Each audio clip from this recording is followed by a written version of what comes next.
Hey folks, and welcome back. We're jumping back into our game with Ermor. It's turn 49, and we potentially have a very big battle with Scalaria brewing. If you recall, just a quick update. Um, we made some progress against Scalaria. We took some of his forts. We went on top of his cap. We've been trying to kind of end this war before he got magic, and lo and behold, he had magic in defending his cap and spanked us. Didn't just spank us, he mopped the floor with us. I mean, crushed us. But since he's had his mage core, which was the turning thing for that battle, and has had them researching, um, yeah, and uh, I'm hoping to try to now pick a fight with him where he doesn't have his mages, and I can chip away at the undead horde and the cultists without the mage support. But anyway, we'll see how it goes. So he ends up attacking me in Trebnicourt. Now this is my province, so this means we had two armies moving towards each other, and the fight, he basically pushed into my army rather than my army pushing into him. And that's actually probably good for me, because what that is going to mean is I'm going to have more sacreds and more reinforcements. So let's take a look at this battle. This is going to be my biggest army I think I've had so far. But he has an enormous army. This is probably 3,000 guys with some cultists. I'm sorry, some thaumaturgs. You can see the white hat dudes are the thaumaturgs. And the cultists, there's a shit ton of cultists up here too. Not nearly as many, this is not nearly as scary as his cap army. But on my side, we have a much scarier army than anything I've fielded so far. It's a lot of sacreds and more chaff. Now, what's going to be critical is what spells the mages he has cast. And I didn't think there were going to be thaumaturgs at all in this fight. I think there's a grand thaumaturg here somewhere too, if I could pick him out. But importantly, look, they're casting Unholy Protection. He forgot to script them. He has not done... Maybe he thought I wasn't going to patrol, or I don't know. But they're not entering a communion, which means they can't do all the important things they need to do, like Power of the Sepulchre, or Anti-Magic, which we know he has, because he cast that in the last major fight. So this is just a major misplay from him. Major misplay. Not putting gems on them for anti-magic, and not having them communion up to do the spells they need to, like anti-magic and Power of the Sepulchre, and then also things like Withered Bones. So what's going to happen is his banishment. He's going to kill all his priests again. And then meanwhile, we just have a tremendous amount of sacred units, which it's kind of hard to tell even with team-colored tiles on. But they're just mulching their way through the Undead front lines. Meanwhile, our guys all have Power of the Sepulchre on them. This guy's crippled, so it's kind of bad example. But yeah, so even our long dead are going to be trading much better against theirs. And then typically the Ermorian long dead, we're going to get more of these, and you can see they even get more of the generic long dead. So they get some of the Ermor kind of themed, the Roman themed long dead. And the Roman themed, they're better in combat. So we're going to, again, ounce for ounce be trading a little better. But he does have a lot of priests, and they're banishing. But you can see the little red streaks of blood banishing shooting back. A lot of them are getting blown up.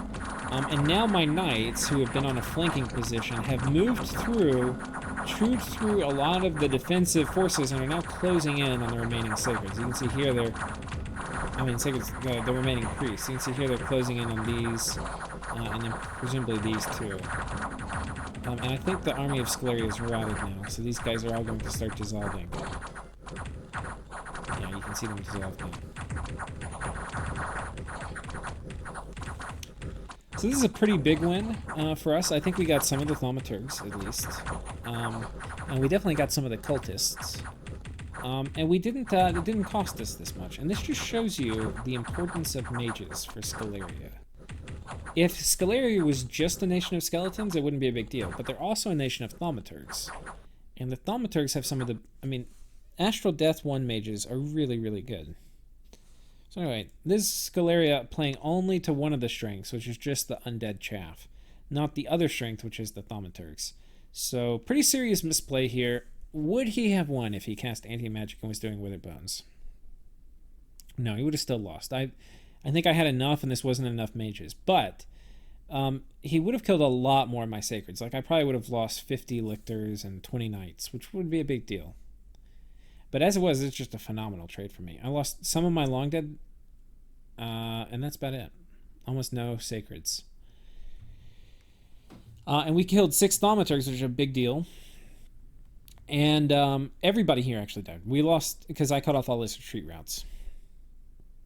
Silverhand, which was another province, didn't put PD, but wouldn't have mattered. We cut that off, and then this was our flanking squad that I mentioned. And yeah, I didn't have anybody here to bless them. There were going to be people here to bless them if we pushed into them. But because they pushed into us with the army, there was nobody here to bless them, but it turns out it's okay. So anyway, we cut off all the retreat routes, so everybody here died. All the cultists, all the thaumaturgs. Rip. And then yeah, these sites were, I forget what the sparkling current is. I think it's fire. Yeah, fire, earth, underwater. Events. This is a really shitty event, guys. Winter. I know you've been watching. I regret to inform you that while you were once great and mighty, you have been shrunken, which means even though you have this awesome heroic trait of heroic toughness, you're now cursed, and you're shrunken, and you're harm marked. So I don't know if we have all the things in store for you this game that we had in store for other Atimus in previous games. So anyway, very sad news. Sorry. I think I made a few more Skull Mentors, and we've equipped them out. But I think I'm about done with Skull Mentors, because we're now getting very close, 2 turns away from being Construction 6.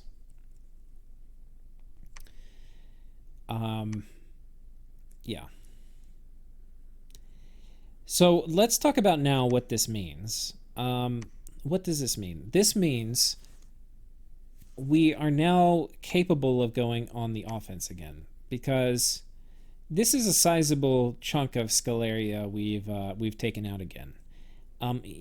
This is not more than half of his forces, but it's probably about a third, if I'm guessing. He's got another 2,800 here.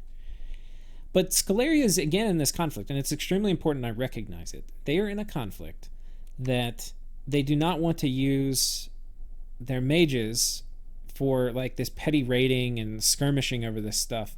They want to use their mages to like research, because they don't have a ton of them, and get some kind of tech and then fight me with it after they have it, or defend or whatever. And they don't have enough mages to put with all their raiding forces. So I think that what they should have done is do a pretty heavy mage commitment until they at least get their core stuff back, like the things that they had, and not give in, and maybe even take this throne from me. And then once they have it, maybe try to sue for peace. But I think they used their mages until they could get me to sue for peace, because in a proper Scalarian army, I like really cannot fight it. But instead, it's a little greedy of them to have their mages sitting around researching. Now, they could have some kind of... I mean, Scalaria needs research, right? So they could have some research objective that they're like, man, I've got to get to, like... Fog Warriors he can get because he has these wind dudes from up here, I guess. Anyway. We'll see. But anyway, we're going back on the offensive. We're having these idiots come over here, and we've got some sacreds with some priests, and we're gonna try to lock down his capital again. And I don't think he's going to expect it exactly. At least not with the sacreds. He might have like 100 dudes patrolling, but I don't think he's gonna have, because again, his cultists, he's gonna want them reanimating. He just lost a ton of guys. He's probably not gonna have them all patrolling, right? Just in case, because my main army can't even get there, because it's a wasteland. So anyway, we've got a small force. He doesn't even know that I have sacreds here, really, or in any number. And this should be enough to clear off even up to like 400 undead on top of his capital. So we're going to do that, try to pin this army in the capital, which will also shut down a ton of undead production. Small raiding force over here, just to lock this fort up so he can't recruit out of it. And it will block some income. This force, which was over here, we are going to move it, as well as some of my faster moving armies in this province are going to join up with these guys, and this will be enough to one turn pop this fort. And if we one turn pop this fort, we're also taking the remainder of these guys, some of the slower moving parts like the lictors, and we're moving them down on top of this fort, and we'll pop this fort as well. So if this turn goes well, we will have locked him in his capital.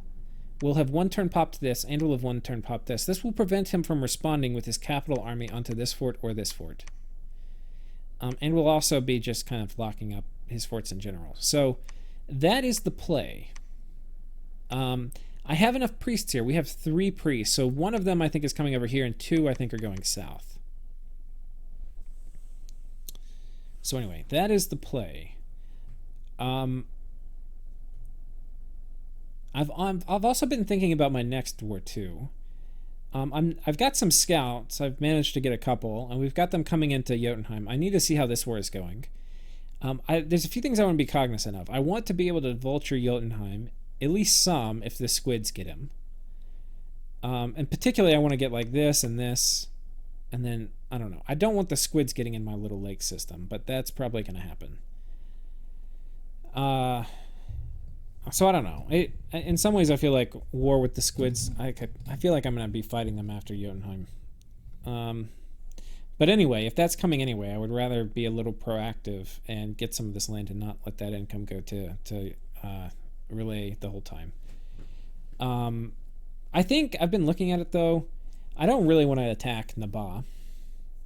There's a lot of bad things that can happen attacking Nabha. I mean, he's got all these wipes. He can do Firestorm, which is just the battlefield fire wipe. He can do Wrathful Skies. We've already seen it. We know he has Wrathful Skies, so he can do the battlefield lightning wipe. Now, potentially with Blood Vengeance, I can deal with that, especially if I have enough Sacreds. Even if he has a lot of MR, if you have 400 or 500 Sacreds, that is a lot of MR checks. And then a lot of dice rolls on the MR checks he fails for exploding dying. So you have to have a lot of HP and a lot of MR to be able to keep up a battlefield wipe against a ton of Sacreds. So, I don't know. There's a lot of negative things that are going to come from fighting him. Potentially I could win, but I also don't stand to gain much. Like, I kind of have the thrones on our border. Like, I've got this throne. The thrones I need to get are this one and this one, like the Yis thrones. And then this also is a much more juicy target for me to get. And it doesn't really open me up to any new... Like, if I attacked and won against Nabha, it would open me up more to Ashdod, which I'm not excited about. And it would give me a bigger border with Yis, which I'm also not super excited about. Makes a lot more sense to me to take Yis out here for my next fight. And then I can actually attack Yis underwater. I think I'll do fine against Yis underwater, actually. So, alright, I paused it real quick. But yeah. Especially once I get Rigor Mortis, I'll feel reasonably confident fighting Yis, especially underwater. I mean, his Morvarks, like, a lot of the power spikes Yis is going to get in the mid-game. Like, Fog Warriors I don't really care about. Wrathful Skies, again, I'm okay to deal with, I think. Yis also is not very good at sieging, and I have a lot of ghouls in these forts. If you look at the siege strength, 124, so kind of low, but we're getting a lot more every turn. 300, I mean, good luck. 270. 143. Only 80. And then 500. So I do need to move some of, like, balance out some of the forts so that they all have around 300. But I've also got some ghouls from kind of the back line that we can, you know, reinforce some of those frontline forts with. Anyway. We're also going to be taking this because Yis hasn't taken it in a while, and I'm guessing he's not very interested. This land has a horror cult in it, probably. And I'm guessing 6 income land with a horror cult, probably not worth his time. But it's worth Ermor's time. We'll go ahead and put a fort there. Yeah, so that's it. Let's go ahead and go to our current turn, which is turn 50. Oops, that's the wrong thing.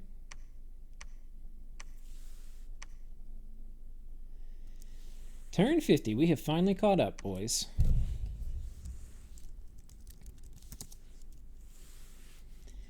more archbishops, and yes, apparently is having similar thoughts that we had, because he sends me a message.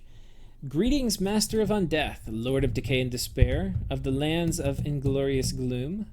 Frankly, we thought about it. Death does not affect us, and since we are immortal, salt is nice, but since we live in a land of the sea, we have plenty of that, and well, taxes, you cannot expect us to pay tribute ever. So I think the time has come to cancel our nap. Let the aggression start in 3 turns after you have received the message. Does Ermor have anything to say about this, or are we ready for war? Are we going to beg for peace? I think not. We are thinking about attacking you too. I respond by sending him a message saying, Sea Elves, we think you will find that taxes must be paid, death cannot be escaped, and even the elves get salty for paying taxes for the privilege of eventually dying. Geography does make war between our large nations seem like a sort of inevitability, at least while you control Nazca. We were hoping that we could bring Scalaria to heel before another war broke out, but we will roll with the punches. I've never fought Yes as Ermor, so I wonder how this matchup plays out. I have received this message on turn 50, so I get this turn next and turn after to prepare, meaning attack orders can be sent on 52 and land on 53. Good luck in the wars to come. An honorable start to a war. I also sent a message to Jotunheim because up here I see there's a Relayan flag on top of Jotunheim and a red emboldened fortification sign over here, meaning we might just barely make it in time to see the final battle of Jotunheim. What I'm wondering, he's got all these demon knights and storm demons. He's been doing the 5 gates. Why are they over here and not defending his capital? So I am curious what's happening. These guys seem a little bit out of place. But maybe, you know, squids are sneaky. Maybe he snuck up on him. So we'll have to find out.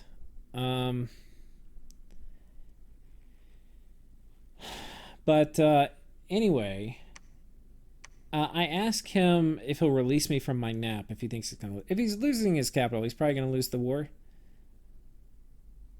But we'll see. I'll probably message him in Discord too. But, you know, it's just the same old thing in Dominions. You never want to be stuck holding on to a nap piece of paper when your neighbor falls. You want to be ready to at least get some of the spoils, because otherwise it's going to go to somebody who's going to be your new neighbor and bigger and scarier often than your previous neighbor. So there's that. So we do some raiding. This is on top of this little crap fort. I guess we'll talk about it from the map. We raid here on top of this with the crap fort. We indeed pin his army again inside of Scalaria. And almost he has PD, but not much. And again, he probably didn't think I was going to attack, but I've kind of surprised him a few times now by being very aggressive. So I think he's highly underestimating how aggressive I'm being. And that turns out to be okay for me. I've got this guy, this madman we got from an event this turn. He's going to come over and hold down the siege on top of Scalaria, you know, as he should. And then this squad, which was raiding here, they are going to actually move out and try to lock down this fort. See if we can pop it. It would be interesting if I could make it all the way out here, but I really can't. Some of the fast movers can, so they're going to kind of make their way out this way. Most of these guys can't, I don't think. I wonder if it's just everybody... You know, we might actually be... What's the siege strength we have? 220...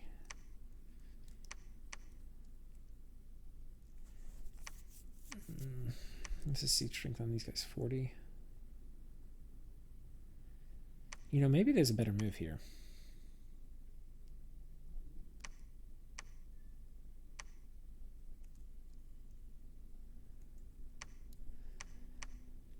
Well, no, I can't get everybody. I don't think I quite have enough to one-turn pop this. But if I had enough, I might be able to one-turn pop it. Instead, we're just going to try to lock it down. And then we're going to start chipping away on the wall over here. We're site searching here. And importantly, our plan has worked. This fort... So we've locked his main army in his capital. And we've one-turn popped both of these forts. So this is kind of... You know, it's a little bit like in chess, like when you... oh, what is it? Maybe like pinning a unit or something. Like we've pinned the army in the capital, and so we can't move it. And now this is giving us 2 free pieces we can take. Importantly, the Mother Oak here is going to give us access to the Witch, especially if he has a lab. And we would definitely like to recruit a lot of these. Make sure we have all of our Earthside search. That would be huge. And potentially can use it in, it's a decent fluffing unit too, and an okay researcher. So we'd definitely like to get those. Not super excited about having to drop a tempo to get them, but we'll take it. And then this we're going to be storming also. Now, really min-maxing, we could move most of our army off, because we probably don't need all of our army to take it, but we're not going to be super greedy.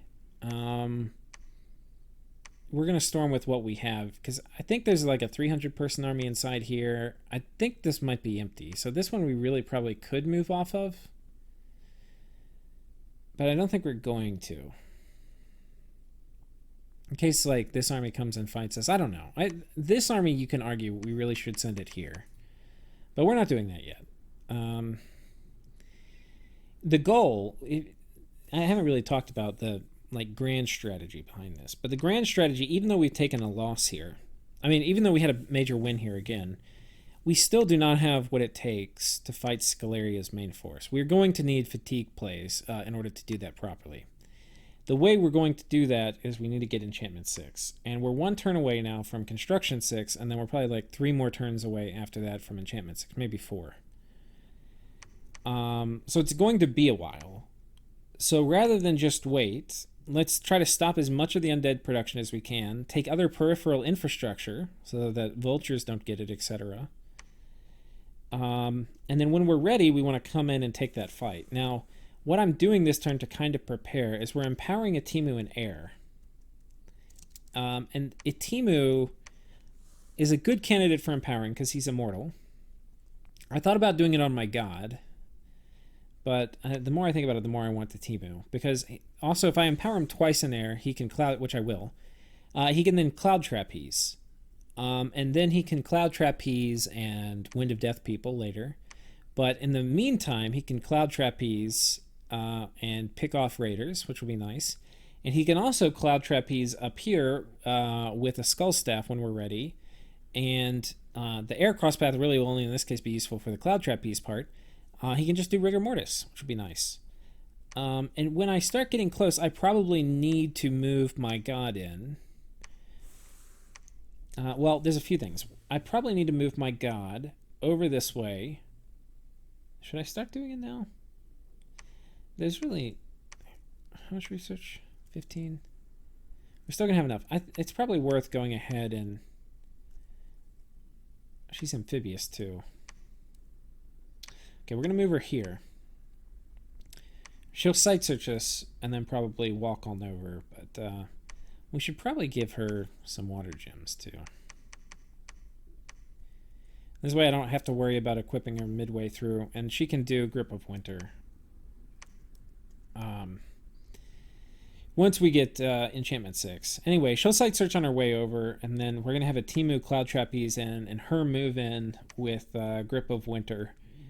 And that will be how we'll try to take the final battle. But that'll have to be in like 5 or 6 turns. He doesn't know all this, right? So as far as he knows, I may fully commit on his capital or something. But I think at this point, too, he's a little bit given up. Like, he knows it's going to be a long way back. Which is, by the way, something Scalaria could do. Like, I think if I subbed in for Scalaria right now, I could probably kick Ermor out. And I have a chance at winning the game. I mean, Scalaria is just that strong. But this is a bad... It's a good build, like his blessing and stuff's fine. And he did a lot of the right things with making a lot of the right units and having a lot of, lots of forts and all these things. But he's obviously in a bad spot right now. But I think it's still recoverable, like even to the point where he could win. But it's going to be from here on out a very hard Scalaria game. And he may not, it's his first time playing Scalaria, so he may not see that path. And I think he's a little bit kind of giving up now, where you can see like not patrolling and some other things. But it could also be he doesn't know that's the right move to do. Anyway, but looking like it's going to be a good turn for us, because we're going to get this fort, and then I'm going to raid this province. And we're going to put more of his forts under siege. So all in all, seems like a pretty good deal for us. Um, Unfortunately, other developments this turn. I had sent a couple turns ago a skull staff to Satis. He hasn't paid me for it. I think we said we'd work out payment later. Um, but he needed it for a final battle. He was going to do a rigor mortis play against Ashdod, who was attacking him. And I was told that he killed some of the stuff, but it didn't work. Basically Ashdod giants with fire shield were able to chew through the skeleton chaff before rigor mortis really went into effect, before they fatigued out. So fatigue plays a lot of times are all or nothing, and it ended up being a nothing. And I think it was a bit exaggerated by the fact he did some magic duels and he was hoping to get one of the guys, but he ended up getting the other, and I think that impacted the outcome. So anyway, Satis is going to be food for Ashdod. So ideally we get in and get this throne, and I'm not sure which one it is. Let's see. It's the silver throne. See, that would be really nice for us to have. Like, very, very nice. Very, very, very nice. Man, being able to do mass flight as Ermor feels okay, man. Especially versus battlefield wipes and communions. Oh, man. We have to get this. I might, after this battle, instead of... Because I've got time to blow. I may come down and try to take this fort before Ashdod does.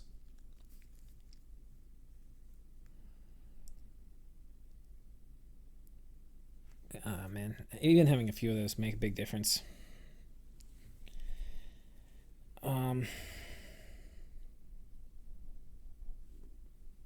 Yeah. We'll see. I'm kind of tempted. It's going to depend on a lot of things. You kind of have to get the turn and digest it. But man, I really, really, really, really want that. I also really want to finish off Scalaria. But I think the clock's ticking. And potentially I can come knock Ashdod off if he doesn't have a super big force and he's going to be busy sieging down Satis. So we'll see. But I've also got this big conflict brewing with Yis. Now, I have plans for Yis. So it's turn 50. Turn 52 we issue orders. Turn 53 they land. So what I'm going to do is I've been working on balancing this out. You can see we even improved it a bit. This is 164. This is 300. This is 260. This is 126. This is 130. This is 580. And we've also, by the way, actually I probably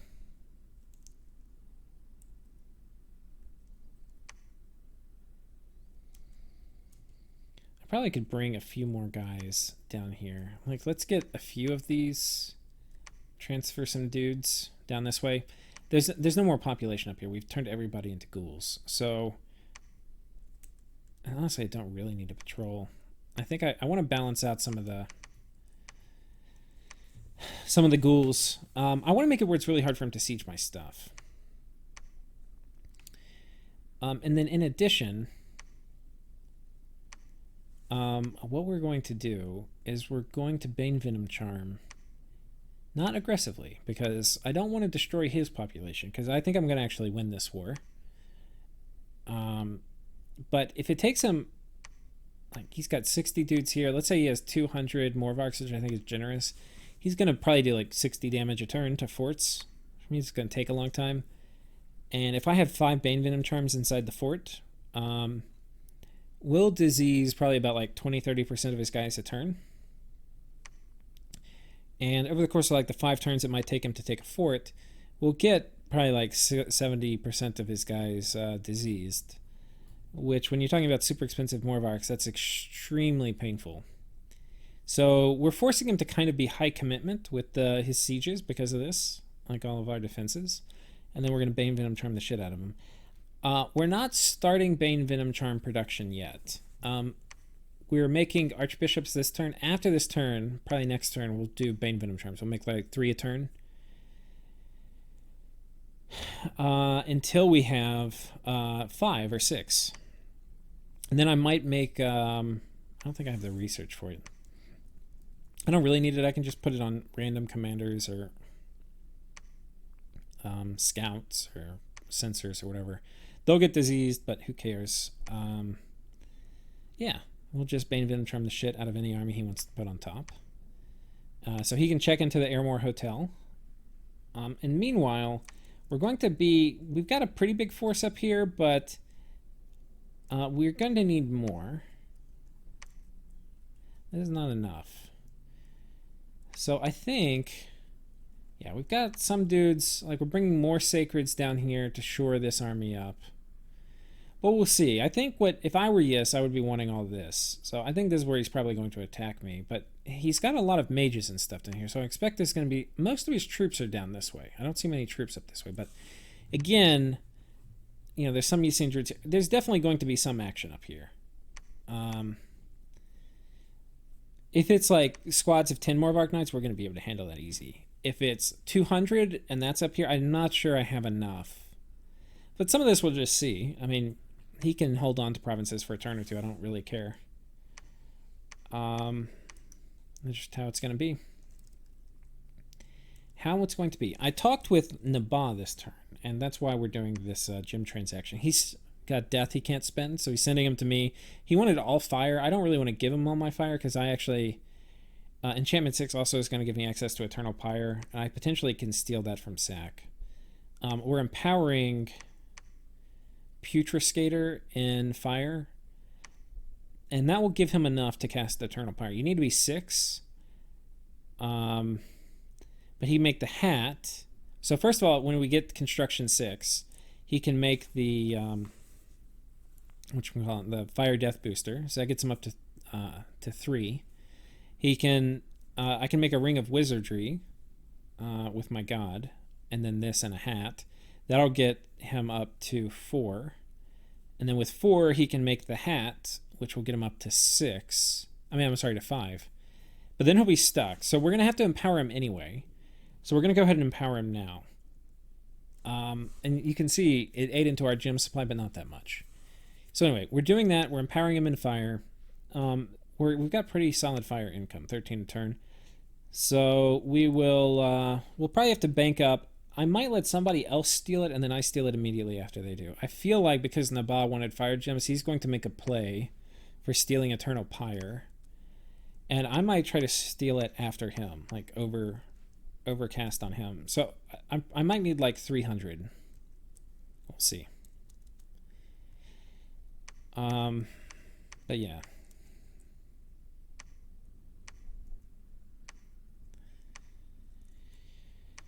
$50 death gems will also be most welcome. And yeah, anyway, I told him I only had 20 fire gems to trade, which is true. I have more fire gems, but not to trade. I asked him if there are any other types he wanted. He said air and astral, so those are the ones I gave him.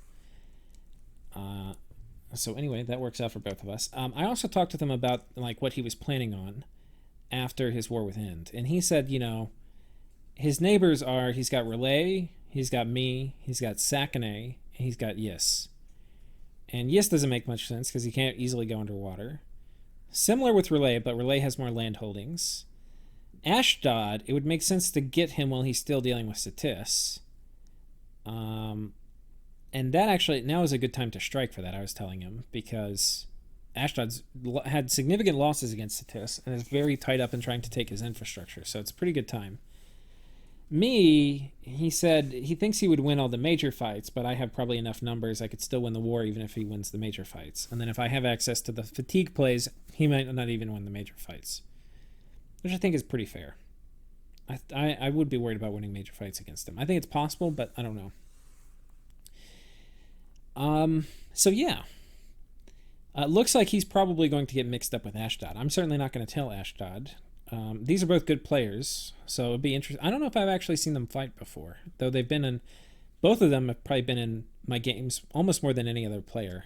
So anyway, it'd be interesting to see how they mix it up. And yeah, that's basically it. We're trying to kind of stall for time while we get to Enchantment 6 and take as much of the Scalarian infrastructure as we can. So thank you all for watching, and I will see... Oh, the other thing we're doing is we're keeping an eye on mercs. We're desperately looking for helmet sappers, and we're going to twice-born them. Anyway, take care, guys. See you next time.